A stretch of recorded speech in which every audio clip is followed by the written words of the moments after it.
Dr. Andrew Meyerson is a junior doctor who works in the A&E department of a London hospital. Good to see you this afternoon. Just how disruptive, then, will these strikes be? Hello, good afternoon. Thank you for having me. None of us wanted to be here right now. This is, you look at how many times the government has forced us to take strike action over the last year. This is not a good situation that we're in. The NHS in general, we have the longest waiting list in NHS history, 7.8 million people waiting longer than ever before to see their GP, to be seen in A&E, to get their cancer care. 10 years ago, the NHS was ranked the best healthcare system on the planet, and this government's completely run it into the ground. So we are now performing among the worst in Europe. And one of the major problems that has caused this is a decade of underinvestment by £400 billion throughout the NHS, but then also not having a plan at all for the NHS workforce and allowing junior doctor pay and our consultant pay and the pay of our nursing staff and our allied health professionals and our porters and our cleaners and our ambulance staff. Pay across the board throughout the NHS has fallen dramatically. And for junior doctors, we've seen a pay erosion of about 35% in the last 15 years. And so what we're asking for is over time for that pay to be restored. Okay, I come from the United States, where I could make 4 times as much money doing the exact same work in A&E that I'm doing here. But I love the NHS, and I want to stay here fighting for it, even at a significantly reduced salary, because I care about my patients. The government says it's the best deal for any NHS workers, and many of your colleagues in other departments of the NHS have also had pay disputes, but they have been satisfied with what they've been offered. You've been offered a lot more money, a big increase. Why aren't you happy with it? Well, because it doesn't reflect it's not going to do anything substantial to prevent the staff hemorrhage that we're experiencing right now. We have, and this is just, I'm a junior doctor, I work in A&E, and it is very common for other junior doctors throughout the country to 1 year you're working next to somebody and then suddenly, oh, where did they go? They went to Australia, they went to New Zealand, they've left the NHS entirely to go to the private sector, or they had a mental health crisis and had to stop working, or in the most horrific scenes, and we've seen massive increases in this, people are taking their own lives because it has become far too difficult to work in the NHS under this government. I say this very clearly. If you look at NHS funding, if you look at NHS plans for bed, staff, social care, if you look at how the contempt with which this government treats patients, holding them hostage on the longest waiting list in NHS history, forcing people to use private health care. This government is a threat to public health, and we are trying to do absolutely everything we can. But this didn't start with strikes. Sorry to interrupt. This strike isn't about social care. This strike isn't about how the NHS is run.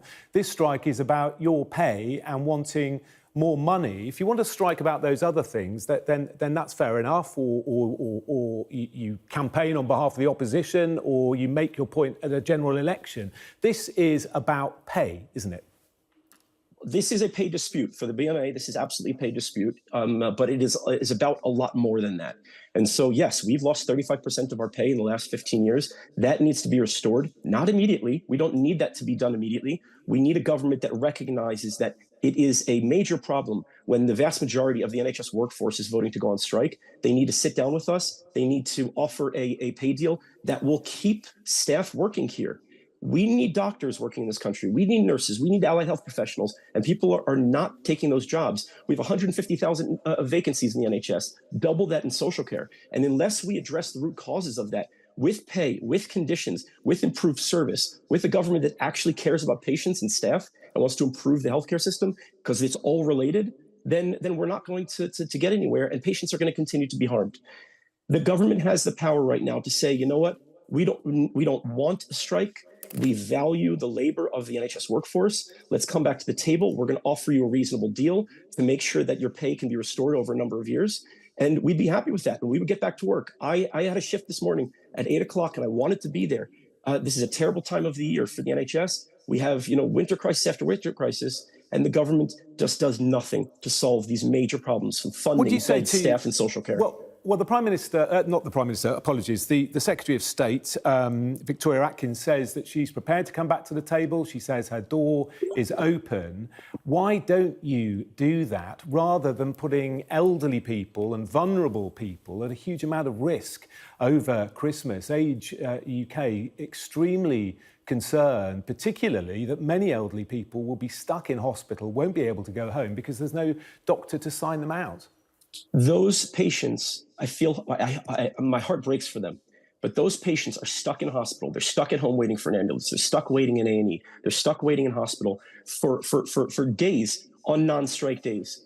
On an average day in the NHS, we do not have safe staffing for nurses, for doctors, for anyone else. There's a reason why, we are seeing massive numbers of NHS staff leaving, and the government needs to address that.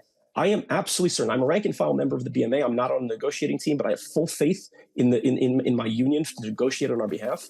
Their door has been open for years, waiting for a legitimate offer that will actually end the staff crisis and the staff hemorrhage. And their door has been open while this government, the same government that we saw how dishonest they've been with COVID, if you watch the COVID inquiry, we see that Boris Johnson and Rishi Sunak refused to release their WhatsApp messages. These are not honest people. They do not want to improve the NHS. They want to run it on the cheap, and they want to drive patients into private healthcare. That's the goal here.